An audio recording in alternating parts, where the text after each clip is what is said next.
My brother turned my life into a nightmare, then got my wife pregnant, and now he's begging for my help after our parents disowned him and left me their $2 million inheritance. My younger brother, Ethan, always carried a deep resentment toward me, a bitterness that festered for reasons I could never fully understand. If you're thinking it was jealousy, you'd be wrong.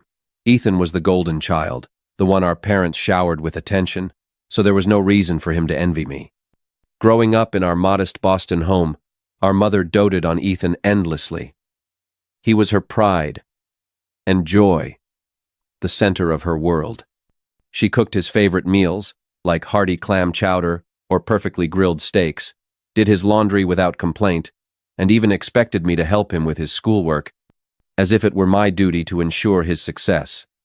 I was told to support him simply because we were family, but that support was never a two-way street. I never got the same care or attention from her, and while it stung at times, I accepted it. I was always independent, maybe too much so, and perhaps that was my mistake, always meeting Ethan's needs without expecting anything in return, letting him take without giving. Ethan never lifted a finger to help me when I was struggling, only approaching me when he wanted something, whether it was money, a favor, or just someone to dump his frustrations on. I was a quiet, introverted kid, content to bury myself in books, studying late into the night in our cramped attic bedroom, while Ethan was loud and brash, a mirror of our dad's rough-around-the-edges personality. I've always been straightforward, sometimes brutally honest, never one to sugarcoat things, and I think that rubbed Mom the wrong way. She saw my bluntness as a flaw, maybe even a rebellion against her softer, more indulgent approach to Ethan. That favoritism made Ethan the darling of our family, and for a long time, I didn't mind too much. I was used to fading into the background, carving out my own space in a house that seemed to revolve around him. But the trouble started when Ethan's attention turned malicious, when he began bullying and mocking me for being different from him, for not fitting into his loud, aggressive mold. He'd tease me relentlessly about my height. I was shorter than him by the time we hit high school, and my thick, wire-rimmed glasses, calling me a scrawny bookworm or a nerd who'd never amount to anything.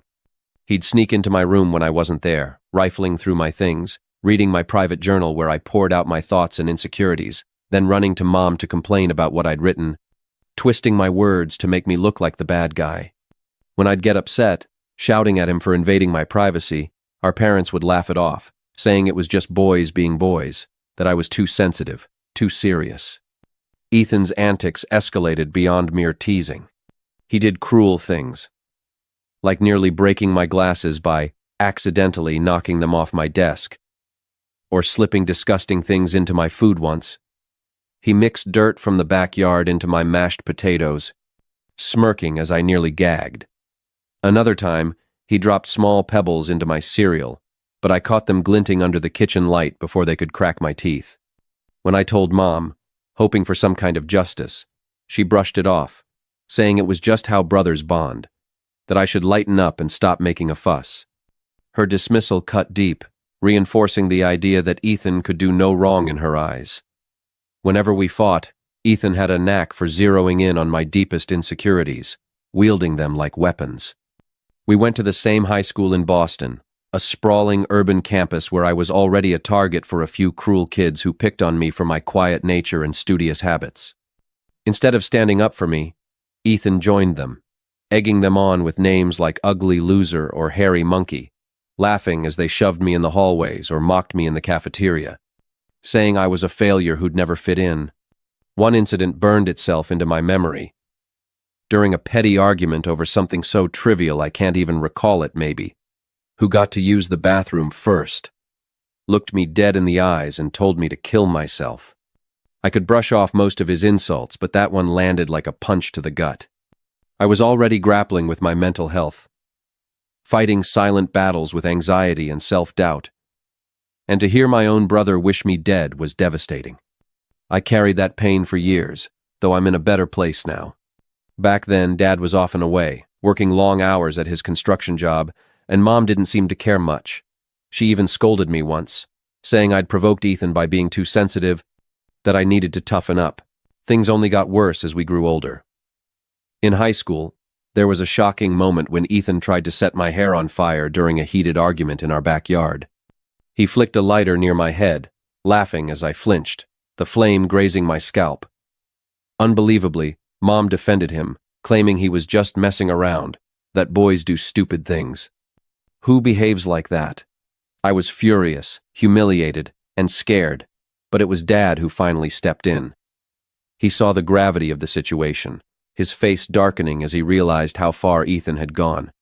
He threatened to call the police if Ethan ever pulled something like that again, his voice low and serious, cutting through the tension like a knife.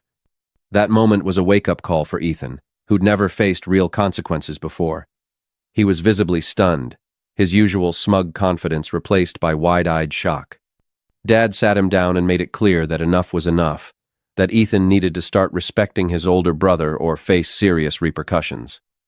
Later that night, Dad came to my room, closing the door behind him.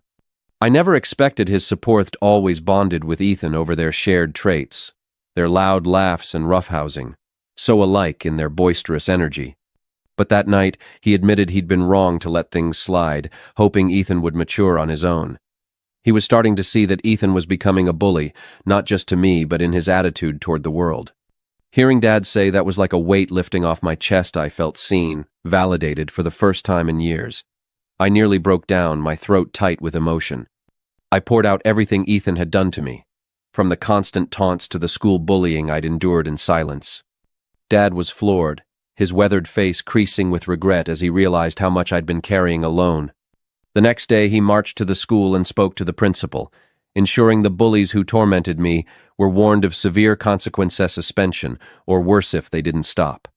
That evening, he took me to a local gym in Boston's South End and signed me up for MMA classes, saying I needed to learn to stand up to bullies, to channel my pain into strength.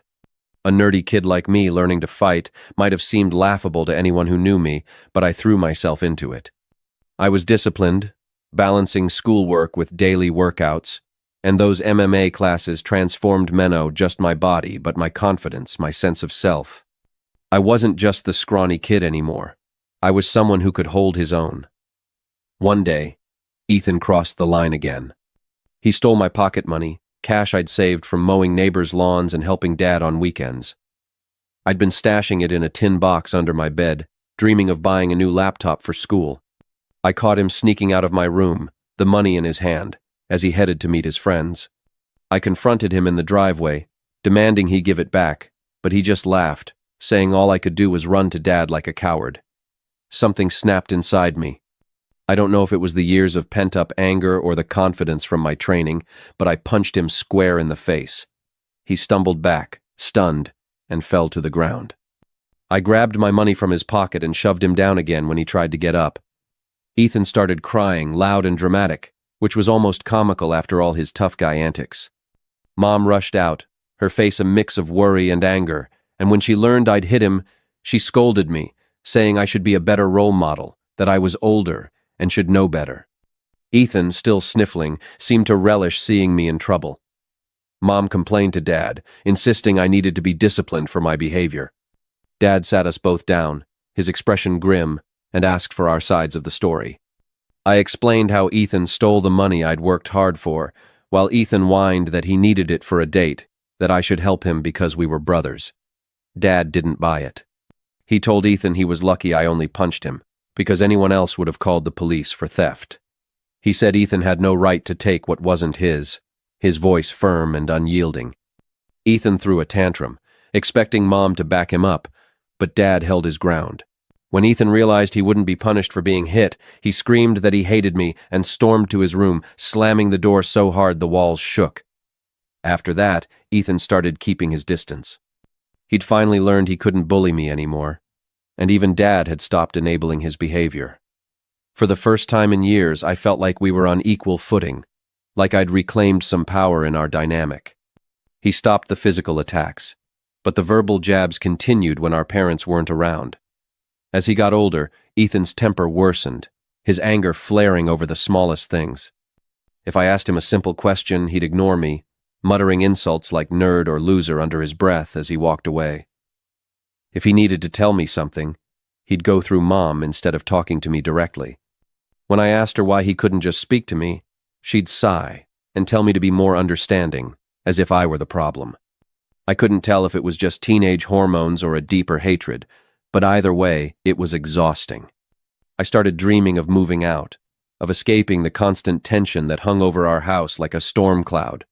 I begged Mom to sit us down for a real talk, to mediate and help us sort out our issues, but she always refused, saying she didn't want to get involved, that we'd figure it out ourselves. When I pressed her on why Ethan treated me this way, she dodged the question, changing the subject or leaving the room. It felt like she was protecting him, even at the cost of my peace. Finally, my chance came when I earned a full scholarship to my dream university in Boston, a prestigious school I'd worked tirelessly to get into. Dad threw a big party to celebrate, grilling burgers in our backyard and inviting neighbors and family. Even Mom seemed proud, though her smiles were tinged with her usual distraction. Ethan, though, was cold and distant, barely acknowledging my achievement, his eyes fixed on his phone during the party. The day I left for university was a mix of excitement for the future and relief at escaping the toxic environment of our home. Those first few months at college were like breathing fresh air after years of suffocation. I made friends who valued me for who I was, dove into classes that challenged and inspired me, and started building a life free from Ethan's shadow. The constant dread of his verbal attacks lifted, replaced by a peace I hadn't known was possible. In my second year, I met Lisa at a campus party, introduced by a mutual friend. We clicked instantly, bonding over our love of literature and late-night coffee runs. Lisa was warm, witty, and seemed to understand me in a way no one else had. Coming from a religious background, we both believed in saving certain steps for marriage, but when we found out she was pregnant in our final year, we decided to tie the knot right after graduation. Our wedding was small but filled with joy, held in a quaint Boston chapel with our families and closest friends. Our parents beamed with pride, and for a moment, I felt like everything was falling into place. I thought Lisa was the love of my life, the one I'd build a future with, raise a family with, grow old with. I'd always wanted a monogamous relationship, one woman to share my life's highs and lows. Even when other women showed interest over the years, I never wavered. I was happy with Lisa, my dream girl, and I never wanted to hurt her. But that dream shattered when I learned about her betrayals. There were 2 instances of infidelity, an intermittent affair with a married coworker that spanned several years, and a brief fling with an ex-boyfriend during a visit to her family. Looking back, some might call me naive, and I can't entirely disagree. Each time, we separated for a while, but I chose to forgive her. I didn't want our child growing up in a broken home, and I believed we could work through it. The affair with her coworker happened when we were younger, and I chalked it up to youthful mistakes, poor judgment in the heat of new adulthood. For a time, things seemed to improve. I could never fully trust her again, but I tried to set aside my doubts, knowing that forgiveness meant committing to a fresh start, even if it was hard. It's been 4 years since her second betrayal, and I felt confident in my decision to give her another chance. Lisa seemed to have changed, and we were genuinely happy, planning our son's future, talking about maybe moving to a bigger house in the Boston suburbs. But 3 months ago, my world collapsed again when Lisa confessed to a long-term affair and dropped the bombshell that our son, James, might not be mine. Her words hit me like a freight train, a mix of shock, betrayal, and disbelief crashing over me. I could barely process the enormity of what she was saying, my mind reeling as I tried to make sense of it. In a daze, I asked why she'd kept such a massive secret, how she could do something so devastating to our family. Her response was cold, almost indifferent, as if she'd detached herself from the pain she was causing. Her vague answers mumbled excuses about loneliness and mistakes left me with more questions than clarity. It was a surreal, gut-wrenching moment, confronting the shattered trust and the uncertainty about the child I'd raised as my own. I kept pressing her for the truth, feeling I deserved to know who the father of my son was. After what felt like an eternity, she admitted it was Ethan. My heart stopped, my eyes widening as I asked her to explain. Lisa said she and Ethan had become friends when I brought her to meet my family during the holidays, staying at our Boston home from Thanksgiving to New Year's one. Ethan, who was always cold and distant with me, was warm and charming with her, which I'd been grateful for at the time. I wanted Lisa to feel welcomed, to fit in with my family.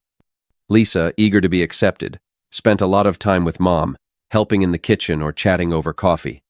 She noticed the rift between Ethan and me and asked about it one evening as we walked along the Charles River. I opened up about our strained relationship, explaining how Ethan's resentment and bullying had driven a wedge between us, how I doubted we'd ever repair it because of his unresolved anger. Lisa listened, her eyes soft with sympathy, and said she understood but thought maybe she could help bridge the gap. She started inviting Ethan to join us when we hung out, hoping it would bring us closer. When we planned movie nights at the local theater, she'd ask Ethan to come, and we'd watch whatever action flick or comedy he picked. It was a small improvement. Ethan and I exchanged a few words, more than his usual silent treatment, and I thought maybe, just maybe, we were making progress. I remember Lisa and Ethan laughing together as they played video games in our living room, their competitive banter filling the house. I didn't think much of it at the time, happy to see Lisa enjoying herself and hoping it might ease the tension with Ethan. But Lisa later told me that during those weeks, Ethan opened up to her about his struggle-so recent breakup, his frustrations with school, his feelings of being lost. Feeling vulnerable, he started flirting with her when I wasn't around. Subtle at first, then bolder. Lisa said she was caught off guard, flattered by his attention, and things escalated beyond her control. The image of my wife and brother together made my stomach churn, a wave of nausea hitting me as she described it. She said she felt guilty afterward and cut things off, which aligned with her sudden decision to leave Boston early instead of staying for New Year's. I'd begged her to stay, confused by her insistence on going home, but she was adamant. When we reunited at college after the holidays, she was her usual cheerful self, laughing and planning our future, so I didn't suspect anything. 2 weeks later, we found out she was pregnant. Lisa confessed she didn't know if the child was mine or Ethan's, and with no way to prove it at the time, she chose to stay with me, believing I was the more dependable brother, the one who'd be a steady father. That's why we got married so quickly after graduation, in that small chapel with our families cheering us on. My world felt like it was crumbling as she told me this. The son I'd loved, raised, and tucked into bed every night might not be mine. I asked if she'd been sleeping with Ethan recently, and she nodded slowly, her eyes avoiding mine. She admitted they'd stayed in touch over the years, their chemistry too strong to resist. They'd sneak off to hotels in Boston, lying to me about working late or attending conferences. She confessed that half her business trips were actually romantic getaways with him, stolen moments in fancy downtown suites while I was home with James. I asked why she married me if she wanted my brother, my voice breaking with anger and hurt. Lisa said she didn't want to be the one to end our marriage, that she saw me as a wonderful father to James and chose to stay to keep our family intact. She called it a mistake, saying she didn't know when to stop, as if that explained away years of betrayal. I told her I was glad she'd told the truth, but I was done. I started packing my clothes, my hands shaking as I stuffed them into a duffel bag. Lisa cried, begging for forgiveness, expecting me to yell or fight. Instead, I stayed calm, my resolve hardening with every tear she shed. She insisted that if I loved her, I'd fight for our marriage, that mistakes happen in every relationship. When she saw I wasn't budging, she switched tactics, saying James would suffer if we divorced, that kids shouldn't grow up in broken homes. I reminded her that I might not even be his father, my voice steady despite the pain. That made her cry harder, accusing me of being cruel, as if I were the one who'd torn our family apart. She seemed convinced I'd never leave, that I'd forgive her like I had before. Maybe it was partly my fault for letting her past betrayals slide, for believing love and commitment could overcome anything. I loved her, but it was tied to the life we'd built, the son I thought was ours, the years we'd spent together since college. Lisa kept pleading, saying it wasn't too late to fix things, but her words rang hollow. Trust was shattered, and even if I could forgive her, I'd never forget that she slept with my brother. I've always believed in forgiving human mistakes, but this was beyond any line I could accept. I left her crying on the doorstep of our Boston apartment and checked into a nearby hotel, the city's skyline a blur through my tears. The next day I drove to my parents' house and laid out everything Lisa's affair with Ethan, how they'd been secretly together for years, how James might be his. Their faces were a mask of shock, Mom's eyes welling up, Dad's jaw tightening. True to her nature, Mom tried to defend Ethan, insisting her golden boy could never do something so vile to his own brother. I was done with her excuses. I asked them to stay silent while I called Ethan in front of them, setting the phone on speaker and making him think it was a private conversation. When Ethan answered, I confronted him about the affair, my voice steady but sharp. He denied it at first, his tone defensive, refusing to take any blame. But when I told him Lisa had confessed everything, he turned on her, calling her characterless, saying it wasn't his fault if women were drawn to him, that he was the better-looking brother. His arrogance made my blood boil. I told him I'd expose him to everyone, let the whole family see who he really was. He laughed, mocking me, saying no one would believe me because he was the golden child, the one everyone loved. I scoffed at his smugness and thanked him for confirming the truth, knowing our parents had heard every word. Ethan went silent, then stammered, trying to backtrack and save his image. Mom, still in shock, demanded he explain himself. Ethan fumbled through weak excuses, blaming Lisa, blaming circumstance, anything but himself. I watched Mom's face shift from disbelief to disappointment, her protective instincts for her favorite son crumbling under the weight of his betrayal. In that moment, I felt a strange vindication. For years, I'd endured Ethan's torment, his cruelty, his smug superiority. Now, he was exposed, his actions laid bare for our parents to see. As Ethan's excuses faltered, Dad took the phone, his usually reserved demeanor replaced by raw disappointment. Ethan, he said, his voice heavy, what you've done isn't just a betrayal of your brother, but of our entire family.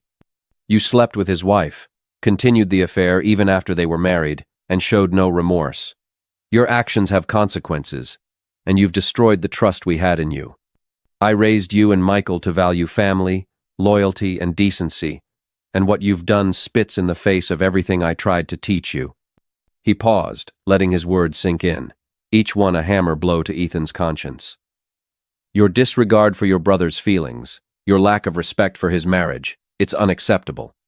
You've not only hurt him but torn apart the bonds that hold this family together. Your mother and I are partly to blame for letting you become this way, but we're done tolerating it.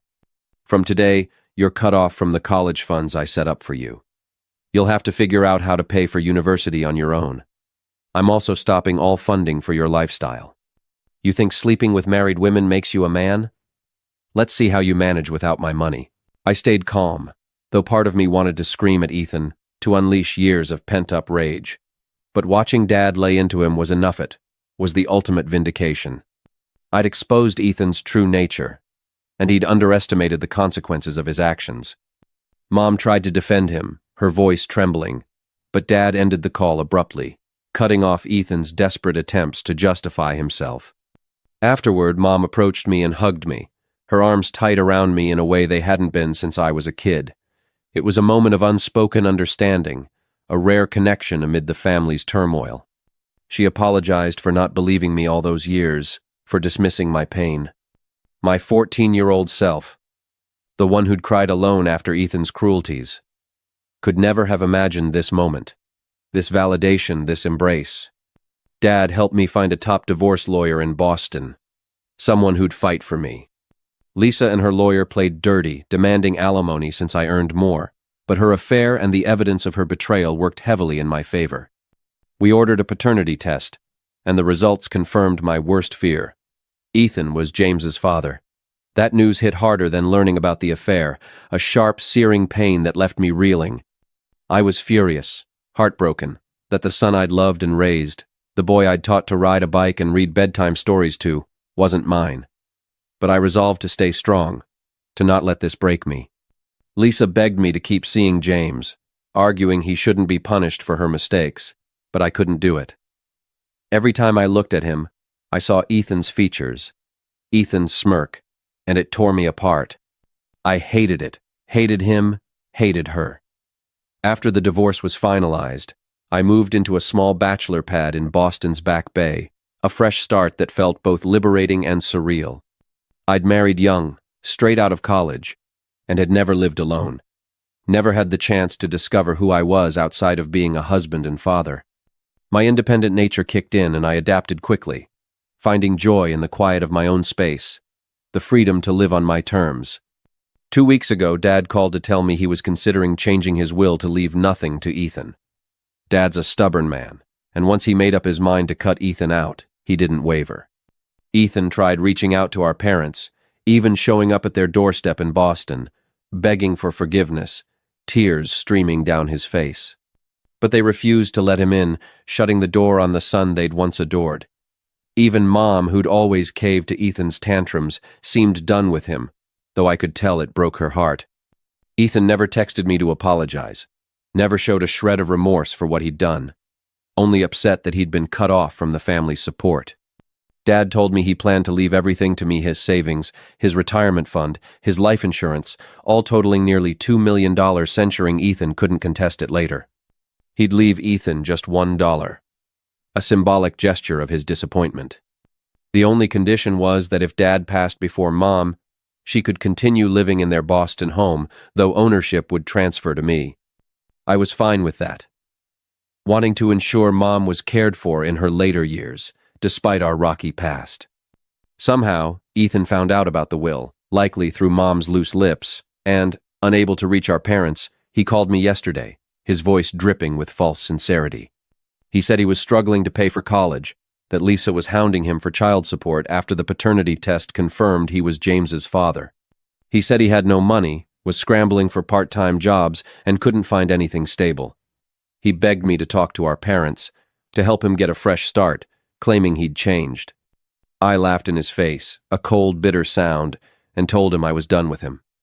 I reminded him he should have thought about the consequences before sleeping with my wife and getting her pregnant. Ethan argued that I was being unfair, that Lisa was just as much to blame. I agreed, pointing out that I'd divorced her, making her his responsibility now. He shouldn't be calling me to whine about her or the child, since those were the results of his own choices. Ethan's voice rose, desperate and angry, but I cut him off, reminding him he was no longer the golden child but the black sheep who'd betrayed his own brother.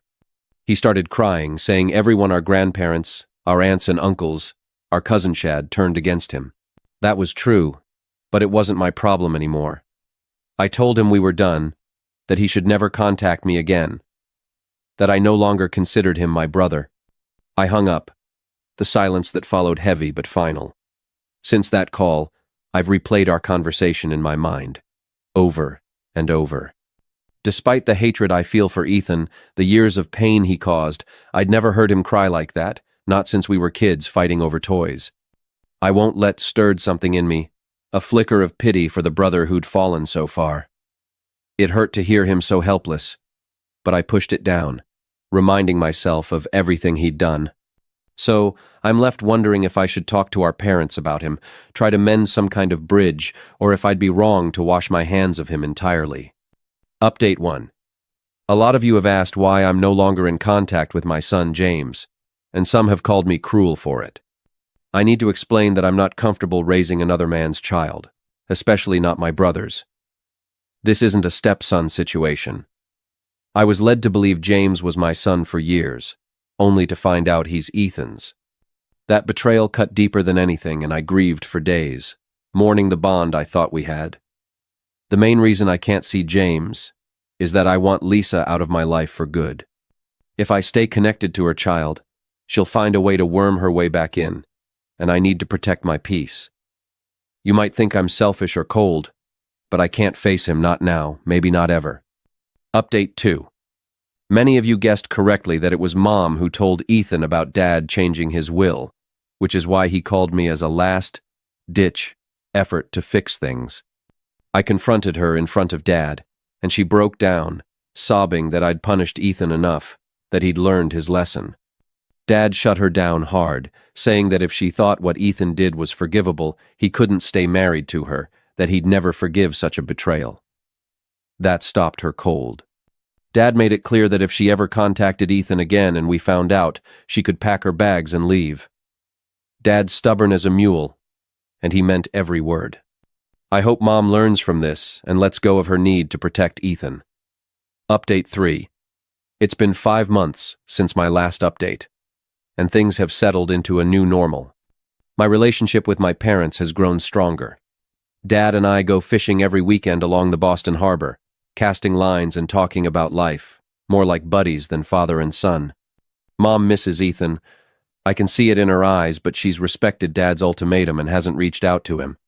The last I heard about Ethan was from my cousin, who said he's been begging everyone for money and had to drop out of college because he couldn't afford the tuition. He and Lisa are living together now, and he's working part-time as a mechanic in a gritty Boston garage. They're raising James together, which I suppose is a good thing for the boy. I don't talk about Ethan with my parents, and they don't bring him up either. It's like an unspoken agreement to let that chapter close. For those asking, I'm doing pretty well. I got a promotion at my engineering job 2 months ago, and the pay bump has given me some breathing room to enjoy my new life. I'm not dating anyone yet. I'm still healing, still figuring out who I am after all this. I've been going to therapy, working through the anger and betrayal, and it's helping, slowly but surely. Thank you for watching, and if you haven't subscribed yet, please do and hit the notification bell to stay updated with more shocking real-life stories.